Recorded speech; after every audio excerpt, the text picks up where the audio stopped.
Hi guys, and welcome to another Dragonheir Silent God video. Guys, in today's video we're going to jump into the Grave of Venom and we're going to have a look at some of the composition that are going to allow you to farm stage 9. Now, the continental bosses are going to open in 5-6 days on my server. Depending on the time frame your server is playing, your time is going to probably be different. But for the first month of the wipe, let's call it, you shouldn't focus too much on farming gear, because when day 30 drop, you're gonna have the double drop from the gear on the any of the graves, basically. And that is when you're gonna start using your bread and energy saved up to be more efficient with it. So it's important in this phase, when we're building up to that moment, to have our comp ready to farm stage 9. And that's what we're going to try to do today. I'm going to show you two different compositions, one with 1 DPS and one with 2 DPS, to try to sort of speed farm the boss in this case. It's still early on in the game, so it's not like a crazy time, but it's still a decent time. Now, there is a little bit of disclaimer to do before we start here, which is related to the choices that the developers made for Season 2. They taken away, in particular, the defense percentage from the protection set. And this, in my opinion, has massively limited the amount of tanks that we can bring in this fight, especially when combined to basically the change in the way this boss mechanic work. And it has full Wisp now instead of 2. So it means that we need to get through the first wave of Wisp, at least one of them, before we can target the boss. And this basically is changing a little bit the way we play it. Not massively, but it's mostly limiting the number of champions that we can bring. When it comes down, in particular, to the tank, in my opinion, from the epic down, you have only 3 options. And this is not really the best, in my opinion. We have so many champions, so many tanks, and it would be nice that this sort of content that we need to farm really early in the game, and we're going to have to farm through the entire game especially, should be able to be done with a larger variety of champions, not just 3 specific one.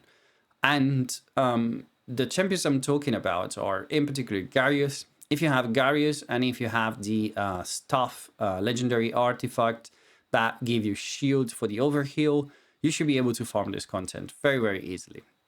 If you don't have Garius, the options are very limited. You can use Furbat, but it's very gear intensive.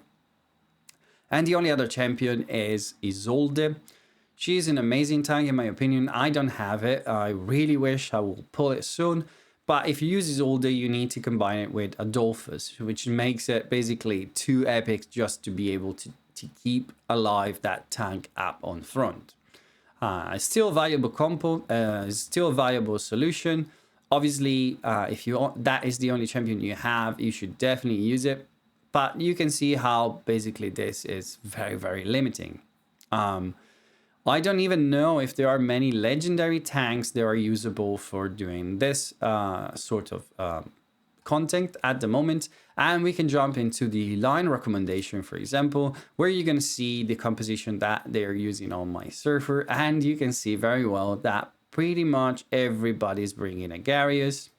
This comp is just legendary ascended, so it's not relevant for what we're talking today. But even here, you see they have legendary, they are ascended, but they just keep using Garius. And then we get to the territory where everybody's using epics. You can see one of the comp that I've used, and you're going to have to use Garius. Sometimes even in combination with Furbat. Now, on this list, nobody's using Isolde, but as I said, is a valuable solution. And if you want to watch the video, go on Scratch channel. I will link it down below in the description. You can see what he did over there. It's a very interesting video. It's a very interesting comp. And go have a look after you watch this video, maybe. So for today's video, we're going to jump in. And as I said, we're going to see 2 different compositions, one with 1 DPS and one with 2 DPS. The champions are going to be interchangeable. I'm going to talk about some of the alternative you might have. And don't be worried if you don't have these champions. Again, some of the tanks are needed, especially Garius for my comps. But most of the rest of the composition can be changed. So let's jump into the first one. The first comp we're gonna see today basically have Garius, as we said, as a tank. He is built with the Scarab Amulet. This is very important because that first wave of hit on the tank that's gonna be on the front is gonna involve all the Wisp, all 4 of the Wisp. They're not gonna have any decreased attack at the moment of that happen. And if you don't have these Scarab Amulets that build up the shields and protect your champion, it's going to be very difficult to survive. He is geared with the protection set. He's giving me HP and resistance. I don't really care about the resistance. The HP is important, so it makes him more tanky. And he has defense, chest and gauntlet. That's not very great gear. It's what I got so far, so I'm using that. And obviously trying to build defense on the positive rune and defense percentage as a sub on the negative rune. I've built in resistance. That is again the negative rune that I have. Now in this comp, basically, we're gonna need to place the decreased attack on all the Wisp and the boss in particular, which is placed behind the first line of Wisps. Single target decreased attack are not gonna work on auto. You need to be aware of that. For example, Sigrid, if she's not going to be combined with someone that plays a debuff on the entire board, she's not going to be able to target the Wisp unless you basically take down one of the 2 of the front line at least, and depending on the placement as well. Like if I'm taking down this one first and she's placed over here, she's going to keep targeting this top Wisp over here. There are alternatives to this. You can use Furbat or Iola, for example. They have that big diamond shape ultimate that's going to place the decreased attack, basically targeting the 2 front Wisp on the maximum strength of the large part of the diamond, and that is going to take the boss as well. Or you can use champion that have a 3x3. I believe they're going to trying to target basically one of the 2 Wisp and the boss. I haven't tested that yet, but it should work because of the how the AI work and prioritize the target. So if it's decreased attack is placed over here, it's going to try to hit this boss, this Wisp over here, and therefore it's going to probably involve the boss. But you need to test that. Those champions are like Irina, for example. Irina has a 3x3. At top of my head, I can't think about many more options with a decreased attack penalty too that I can work in this situation. Because I don't have any of those champion build, I'm using Voresh. Voresh is gonna basically place the decrease D block buff. Doesn't matter what buff, he placed the D block buff, and A is built with the 0 set to basically give me increased attack. This is gonna help me take down the Wisp and the boss quicker. And he has the Spiritual Incense Burner to be able to get back to his ultimate quicker. Now the timing for these abilities are above the 18 seconds. The 18 seconds is the cycle that the boss is gonna use for this fight. But with the Incense Burner, we get that 10% ultimate energy boost every time he uses ultimate. So he's going to be able to cycle and stay in line with the boss, basically, and place those debuff across the board in time for Sigrid to fire off her ultimate, which plays decrease the attack penalty to on any enemy that has debuff on, even if they're not placed from her. She has the Crown and Clean, and I've built her with the Gambler set to try to squeeze a little bit more damage. She's not particularly built with high crit rate. She has some crit damage, but just because this is the only gauntlet I have for the Gambler set so far, she has some survivability. The boss hits decently hard, and so you need to keep your squishy champions alive. I'm bringing an extra healer over here, is Catherine. It's the only real straight up healer I've built so far. She has somewhat of a resistance build, actually not. She has an enlightenment build, sorry. I built her enlightenment because on her heal, she is basically healing from target max HP multiplied by the enlightenment. This basically is gonna help my team stay alive. And on her battle skill as well, she heals one champions, giving defense up. This is gonna help your tank if it falls slow to have even more defense and survive the hits from the boss. This strategy is particularly viable if your gear is not amazing, and so when you're coming up in the game, this can be your access to stage 9. Now, the only damage dealer I'm bringing is Bleeding. Again, I am limited in the choices of champion I've built so far. I didn't want to show always the same champion, so in this comp over here, we're gonna show how Bleeding can be really, really good, even if used in isolation with no other Ice Blast champion. This champion is particularly good because of its passive. Basically, whenever the skill trigger critical hit, there is a 20% chance of granting 1 stack of Ice Crystal to one Ice Blast ally. Now, basically, if there is no ally, he's going to place the Ice Blast on himself, and this is going to basically snowball his damage much higher. I've built him with the Manticore statue, and it is in my best DPS damage dealing gear, which is the Inventor set. This set, basically, when you have 3 pieces, is gonna give you 4 stack of 8% bonus damage for 15 seconds, and it's gonna basically stay up to 4 stacks for the entirety of the fight.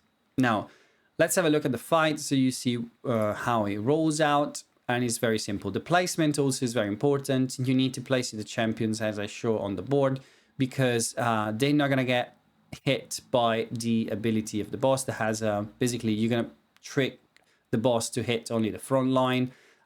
We are placing the debuff and the decrease attack on all of the enemies, and as you can see, Bleeding very quickly is taking down the first wisp.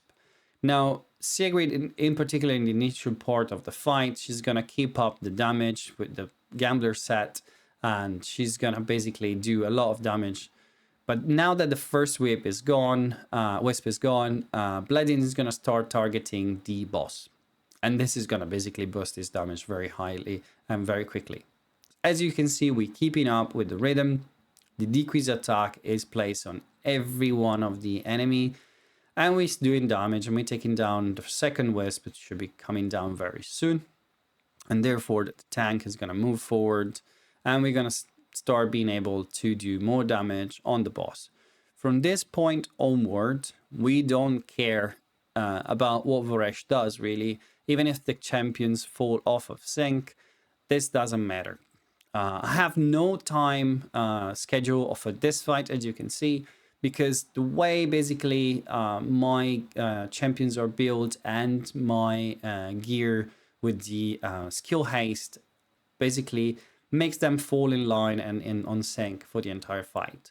If you have a problem that you see Sigrid firing off her decrease attack early on in the fight before Voresh, try to time her ultimate to be able to have it up all the time at the right time.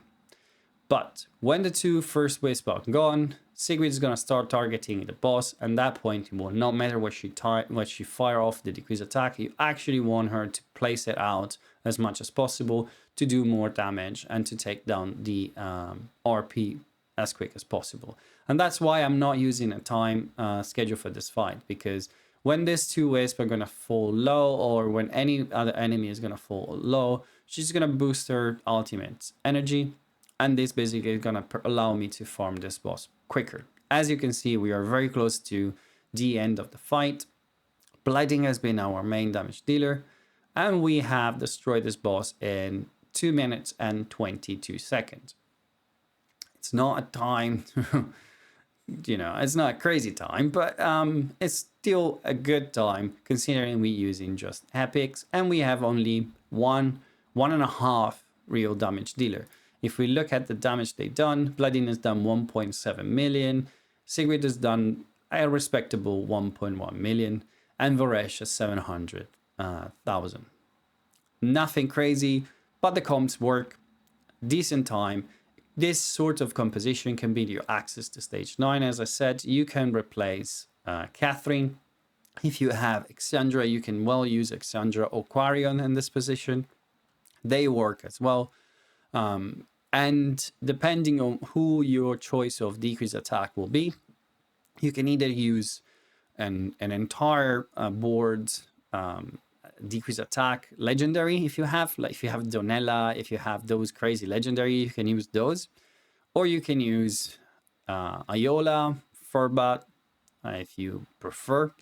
I like to go with this comp because Varesh is bringing me a little bit more healing.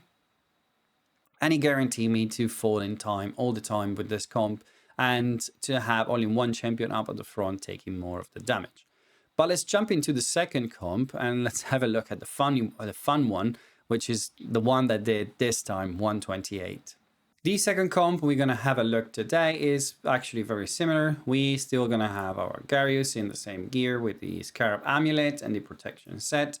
Voresh is going to be in the same gear with the Incense Burner and the Zero set to apply the increased attack on all our champions when we place debuff. The other three champions are going to change. We're going to drop in off one of the healer for bringing in another DPS over here.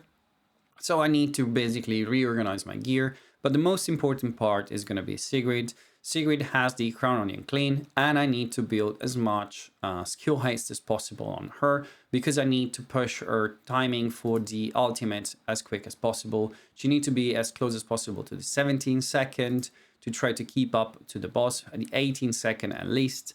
Below the 18 second is even better. She's going to do that through the passive. Basically, it's going to boost her ultimate energy when the enemy drop below a certain threshold. This is going to happen on certain times with the 2 front wisp and then the boss. And this will help you to stay in time. But you have to use Emperor set and the Cyril set if you don't get the skill haste from the runes. I'm using this, for example, and getting 53 skill haste is enough for me to get the ultimate down to 18.2. With the boost from the passive is enough to keep up with the timing. My 2 front damage dealer are slightly different as well. I've moved Bleeding with the Eye of the Giant, and now it has an Abyssal set just because it is the one that pushed me to the right crit rate for this fight, which I need at least 80% to be able to place those crystals on my Gertine. Gertine is now moved in my main DPS gear. She has the Inventor set and the Manticore statue. I'm not using any food for this fight, but as I said, I am basically building up a timing just for Sigrid. I want her to fire off her ultimate after Voresh, which is on 11.4, so she needs to go at least an 11.5 to not overlap on the first decrease attack. And then she's going to do it every 17 seconds because Voresh is on 18.9, but he has the Incense Burner to push him above the 18 second, basically. So when placing this 17 seconds, I know that at least is going to happen after Voresh. This is pretty much it for the preparation. As I said, you need to be sure that the decrease attack is going to land up on the boss. It's going to hit you very hard. We don't have much protection over here. So let's have a look at the fight and you're going to see how this is basically going to play out. As we've seen in the fight before, Garius is going to get hit pretty heavily. He's going to drop quite low. We're going to fire off the debuff and the decrease attack. Garius is going to heal back. Gertine and Bleeding are going to do the damage. Let's have a look also the damage, how it goes. As you can see, Gertine is already jumping up and doing crazy amount of damage. And we have already defeated one of the wisp and we are starting to make damage on the boss. We're placing the decrease attack, which is the most important part. You see how low we fell on the HP over here. But we're healing back with Garius and we're keeping our team alive. And that is the most important part. We are about to drop off the second wisp. And should happen right here, basically. We're firing off the decrease attack. The wisp is gone. And now we start basically going full steam on the boss. Every ultimate is going to be target on him. And this fight should basically be very, very quick and not in danger anymore. We obviously need to place that decrease attack. And if we fail to do so, we're basically going to be wiped. And there's no way back in this fight. It might fail time to time. I've seen it fail maybe once. Garrett plus jumped in a different position. I believe maybe we killed one of the wisp maybe too quickly. And he fell off of sync weirdly and it didn't work. But generally speaking, this comp work and he does the job very, very nicely and quickly. So clean cut, 1 minute 25 is actually my best time. What do you think, guys? I mean, I know that is, again, another video about the Ice Blast. I don't have other DPS builds, but you could use anything really in this fight at this point.